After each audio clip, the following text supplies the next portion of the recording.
كان علي شابا بسيطا نشأ في قرية صغيرة على أطراف المدينة محاطا بالفقر والحاجة.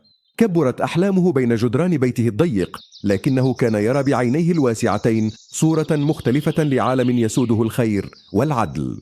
في كل صباح كان علي يمضي ساعات طويلة يعمل في الحقول، يزرع ويحصد ليعيل نفسه وأسرته.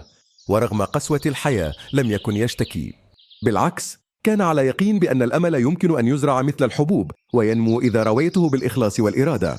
في إحدى الليالي أثناء عودته إلى بيته بعد يوم عمل طويل، وجد علي رجلا عجوزا جالسا على جانب الطريق يبكي. تقدم نحوه وسأله عن سبب حزنه.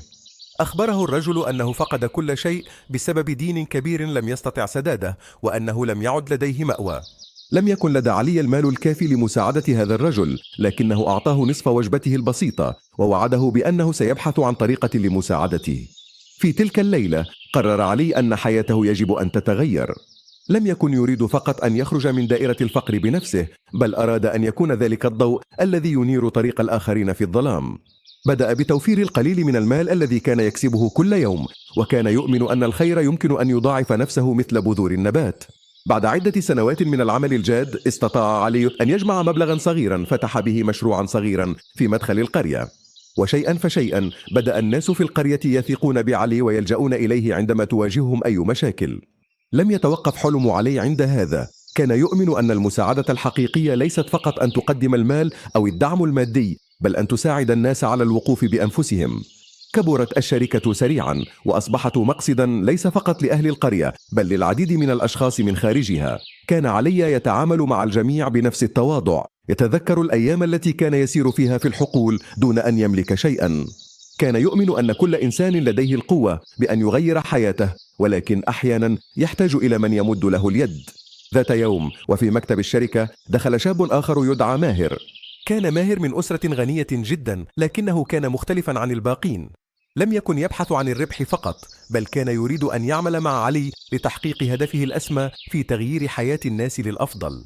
شكل علي وماهر فريقا قويا يجمع بين رؤية علي وإمكانية ماهر. بدأ الثنائي بتنظيم حملات تدريبية للشباب، تعليمهم مهارات تفتح لهم الأبواب نحو مستقبل أفضل. كانا يزوران القرى المختلفة، يقدمون الدعم ويظهرون لهم أن النجاح ليس مجرد حظ، بل هو نتيجة للعمل الجاد والإيمان بالنفس. ووسط نجاح المشروع واجه علي تحديا كبيرا. تعرض مشروعه لهجوم من بعض أصحاب النفوذ الذين لم تعجبهم فكرة أن الفقراء يمكن أن ينجحوا وأن يكون لديهم فرصة لتغيير حياتهم. لكن علي لم يستسلم. جمع كل الأشخاص الذين ساعدهم خلال السنوات ووقفوا معه صفا واحدا للدفاع عن حلمه، مؤكدين أن الشركة ليست مجرد مؤسسة بل أصبحت رمزا للأمل. في النهاية وبعد عقبات كثيرة استطاع علي أن يثبت للجميع أن الإيمان بالمستقبل والعمل من أجل الآخرين يمكن أن يغير العالم. أصبحت برايت فيوتشرز من أكبر الشركات في المنطقة، ولم تعد فقط مكانا للدعم المادي، بل أصبحت منصة لتحفيز الناس على الإبداع والخروج من دائرة اليأس. كل يوم كان علي يجلس في مكتبه محتفظا بتلك الابتسامة التي تذكره بالبداية، وبتلك اللحظة في الليل عندما قابل الرجل العجوز. كان يقول دائما: الحياة ليست فقط عن المال، إنها عن الأثر الذي نتركه في قلوب الناس. وهكذا استمرت رحلة علي، ليس فقط كشخص فقير أصبح ناجحا، بل كرجل قرر أن يرى النور في أبسط الأشياء ويشاركه مع الجميع.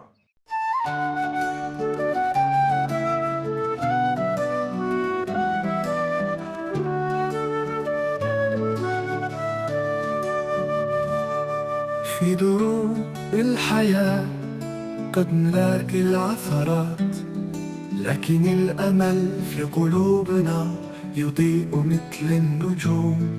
سنمضي قدما مع أحلامنا الكبيرة، نرسم غدا أفضل بألوان الحياة الجميلة. أملنا في السماء ينير كل الدروب، معا نحو الغدو نحقق كل الأهداف. نحن الأبطال نواجه كل التحديات، مستقبلنا مشرق كالشمس بعد الظلام. رغم العواصف سنظل نبتسم، لأننا نعرف أن الفجر آت، لن نتراجع، سنبني عالما جديدا، حيث يزهر الأمل وتشرق الأحلام. أملنا في السماء ينير كل الدروب، معا نحو الغدو نحقق كل الأهداف. نحن الأبطال نواجه كل التحديات، مستقبلنا مشرق كالشمس بعد الظلام.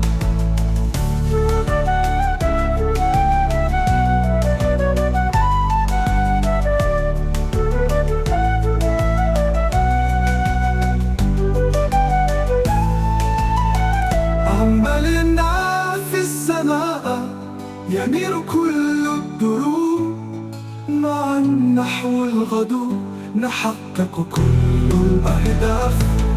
نحن الأبطال نواجه كل التحديات، مستقبلنا مشرق كالشمس بعد الظلام.